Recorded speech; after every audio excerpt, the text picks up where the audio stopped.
While Iranian ballistic missiles were actively striking Israeli cities, Israeli citizens marched through Tel Aviv demanding the removal of Benjamin Netanyahu, not after the war, not during a ceasefire, during the war. While the sirens were still wailing, some wore prison-style costumes, some held masks of Netanyahu's face, others carried signs that read simply, "Refuse the war," and what they said on camera was not what you would expect from a population sheltering from missile strikes every single day. One protester did not point at Iran. She pointed at her own government. 3 days before those protests, Netanyahu stood at a podium and told his country that Israel is winning and Iran is being decimated. The Iranian military had just launched its 74th and 75th waves of Operation True Promise 4.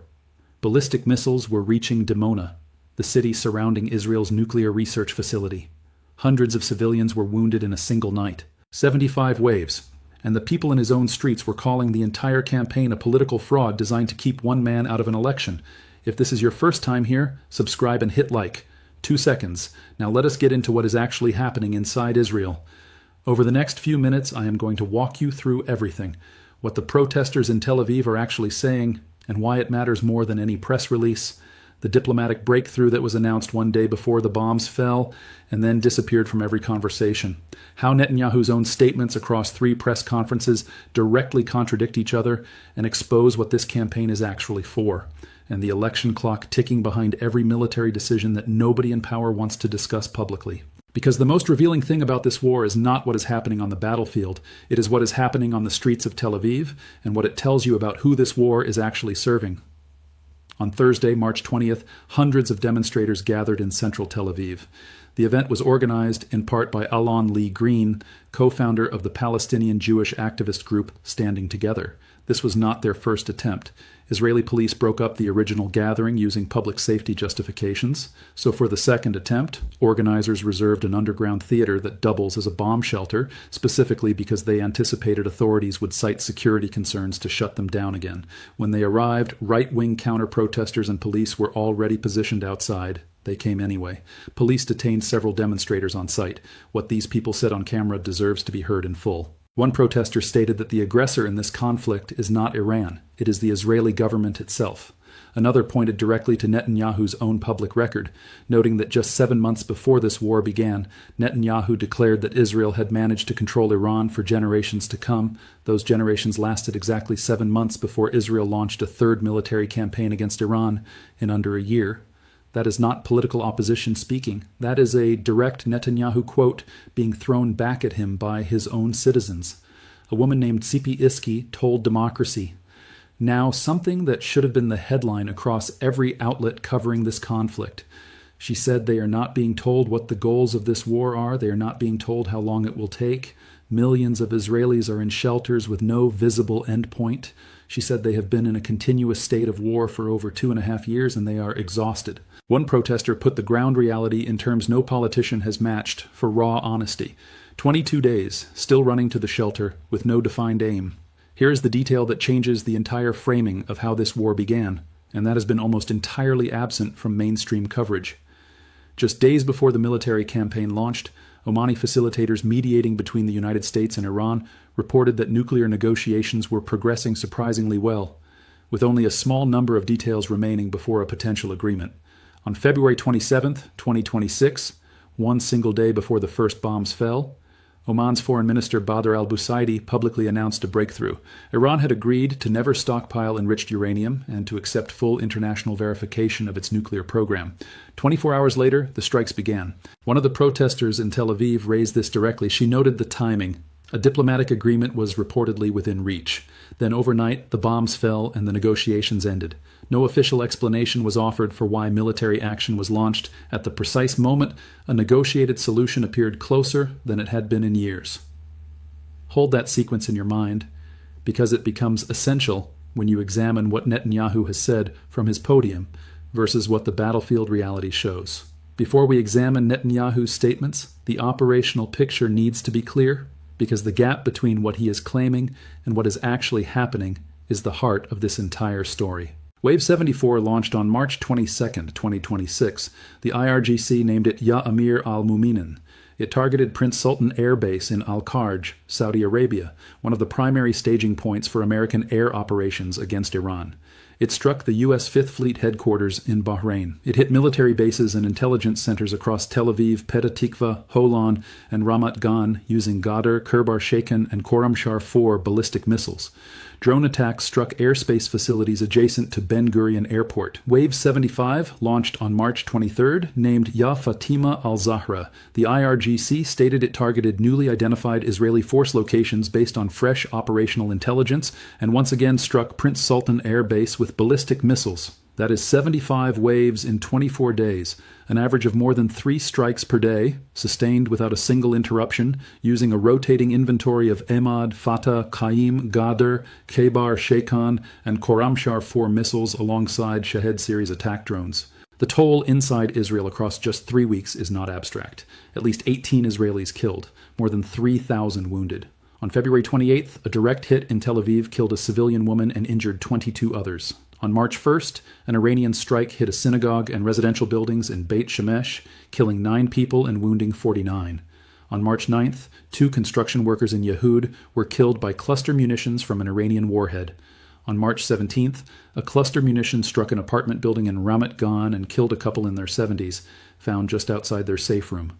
On March 22nd, missiles hit Arad and Dimona near the nuclear research facility, wounding over 100 people, 10 seriously. That was the first time the Negev nuclear facility was directly targeted in this war. Most people think this conflict is happening primarily on Iranian soil with contained consequences inside Israel. The casualty record of the past 3 weeks says otherwise. Now here is the part that matters most. Netanyahu's own words, across 3 public appearances, systematically contradict each other and expose the absence of any coherent endgame. On March 12th, his first press conference since the war began, he declared that Israel and the United States were crushing the terror regime in Iran and protecting not just the Middle East, but the entire world. On March 19th, he escalated the rhetoric further. He stated that Iran today has no ability to enrich uranium and no ability to produce ballistic missiles, and that Israel would crush them to dust, to ashes. But in that same press conference, he made an admission that contradicted everything surrounding it. He said, "Regime change is not guaranteed." He used an analogy. You can lead someone to water, you cannot make him drink. He said a real overthrow requires a ground component. Donald Trump has publicly and repeatedly ruled out sending American ground troops to the Middle East. So the actual plan is destroy Iran from the air. Hope the Iranian population rises up without any external support structure, and if they do not, there is no backup plan. Netanyahu acknowledged this from his own podium, surrounded by declarations of total victory. The protesters in Tel Aviv identified this contradiction before any analyst articulated it clearly. One said directly, "Every goal being stated is not attainable. They will not be able to control Iran's nuclear program. They will not be able to control the Iranian government." Another was more direct. "The war is a smokescreen to prevent people from understanding his true purpose." On March 18th, Israel struck South Pars, the world's largest natural gas field, without coordinating with Washington in advance. Trump said publicly he did not know about it. The strike sent global energy markets into immediate chaos. Netanyahu was forced into an admission that no carefully managed press conference was designed to produce. He stated publicly, "I have fact number 1, Israel acted alone against the Asaluya gas compound. Fact number 2, President Trump asked us to hold off on future attacks, and we are holding off." That statement revealed something no official press conference was supposed to reveal, a visible public fracture between Israel and its primary military ally, Israel operating outside the boundaries its own partner had set, and Netanyahu acknowledging it on camera in plain language. If that fracture deepens, and the conditions creating it have not changed, the entire coalition premise underpinning this military campaign begins to collapse. You cannot sustain a joint operation when one party is publicly admitting it acted unilaterally and the other is publicly admitting it did not know.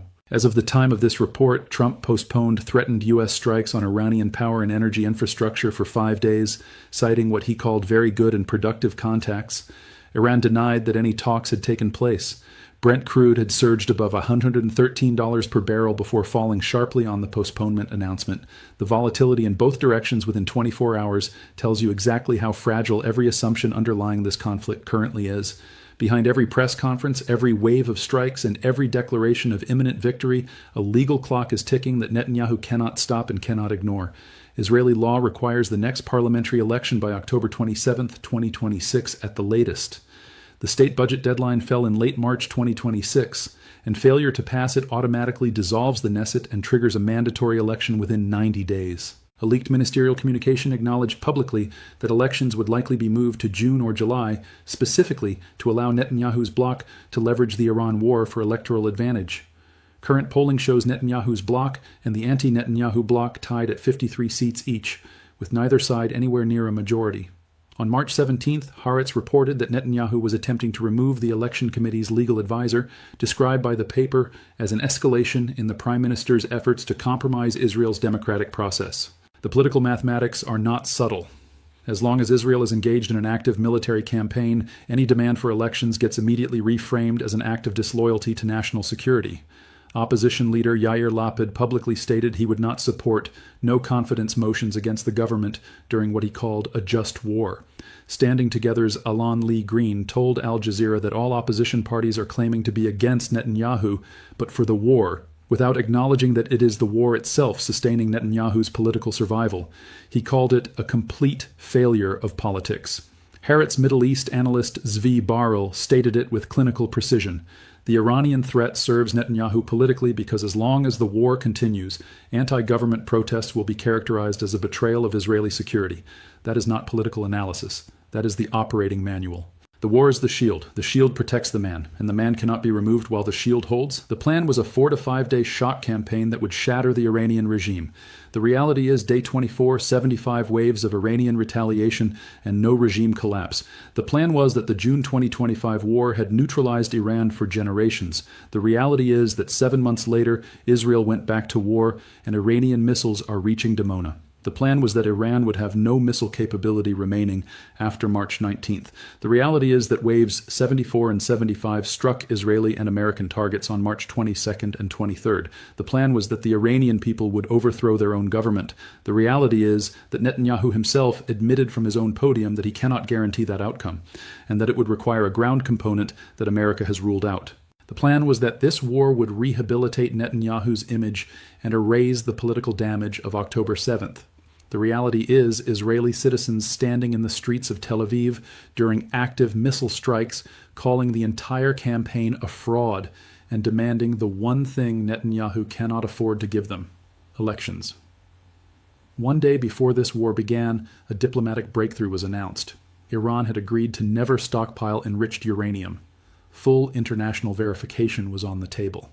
24 hours later, the bombs fell.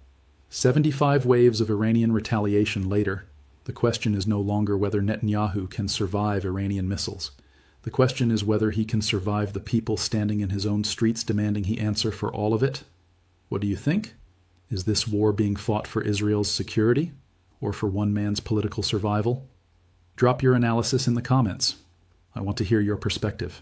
Subscribe, like this video. Click the next one on your screen, because the most dangerous battlefield in this war is not in Iran. It is in the streets of Tel Aviv.